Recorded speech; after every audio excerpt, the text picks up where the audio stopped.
기아에서 신차를 구매한 지 1년 만에 심각한 고장이 나 소비자원에 신고를 했는데 기아 팀장이 직장으로 전화를 걸어왔습니다.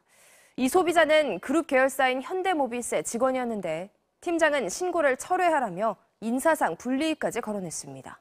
임상재 기자입니다. 2015년 말 기아 K5 차를 산 소비자.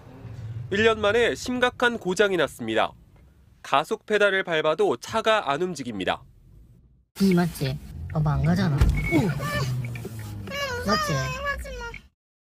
서비스 센터에 수리를 맡겼지만 똑같은 고장이 5번이나 더 발생했습니다. 고속도로 상에서 차량이 멈춰서 뒤에 오는 차량에 의해서 사고가 나지 않을까. 결국 소비자원에 차량 교체나 환불을 요구하는 신고를 접수했습니다.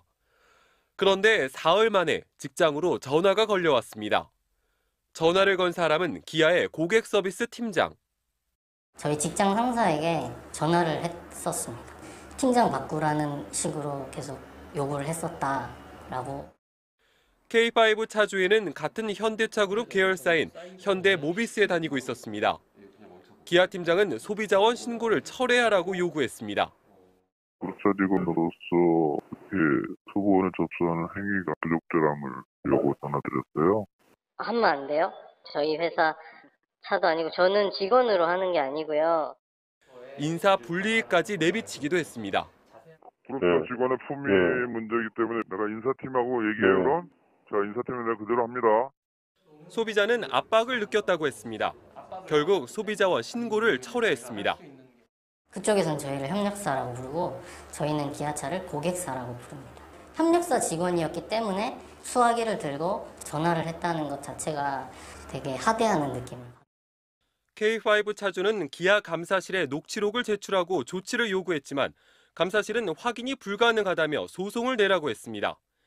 이에 대해 기아는 현대모비스와 갑을 관계가 아니고 인사에 영향을 줄 수도 없다며 개인적 일탈에 대해 주의 조치를 내렸다고 설명했습니다. MBC 뉴스 임상재입니다. 구입한 지 2주밖에 안 된 차량이 고장이 나서 소비자와 현대차 사이에 분쟁이 벌어졌습니다. 문제가 된 차량은 수소차인 넥소인데요. 소비자는 현대차가 원인을 찾아내지 못했다면서 새 차로 바꿔달라고 요구했고 현대차는 차라리 환불을 해줄 테니까 다시는 우리 차를 사지 말라고 했습니다. 자, 이 특정 고객에게 이렇게 아예 차를 팔지 않겠다고 하는 게 기업으로서 할 수 있는 대응인지 논란이 될 것 같습니다. 임상재 기자가 취재했습니다. 현대차의 넥소, 전 세계에서 가장 많이 팔린 수소 연료 전지차입니다. 2018년 출시돼 2만 7천 대가 팔렸습니다. 지난 6월 넥소를 구입한 소비자. 2주 만에 갑자기 거북이 모양 경고등이 떴습니다.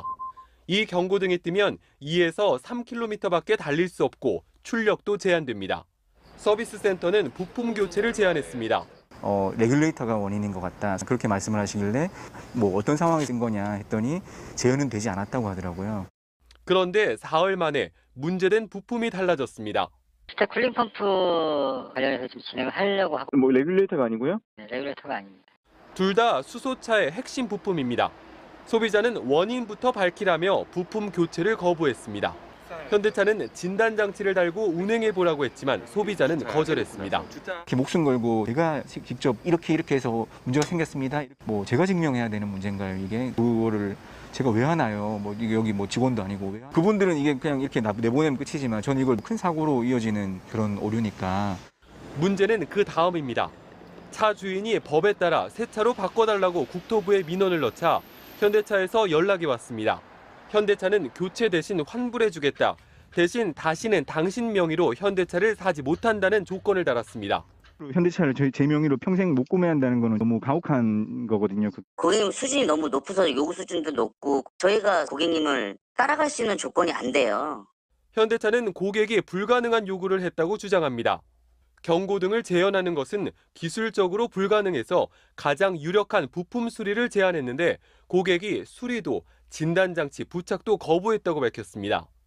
아무리 그래도 평생 차를 못 사게 하는 건 횡포 아닐까. 무기한 신차 구매를 못해 이렇게 한다는 게 지금 이 시대에 이게 어떻게 도대체 가능한 일인지를 정말로 분하기도 하고 좀 도대체 전국에 그럼 저 같은 사람이 뭐 몇 명이나 있나.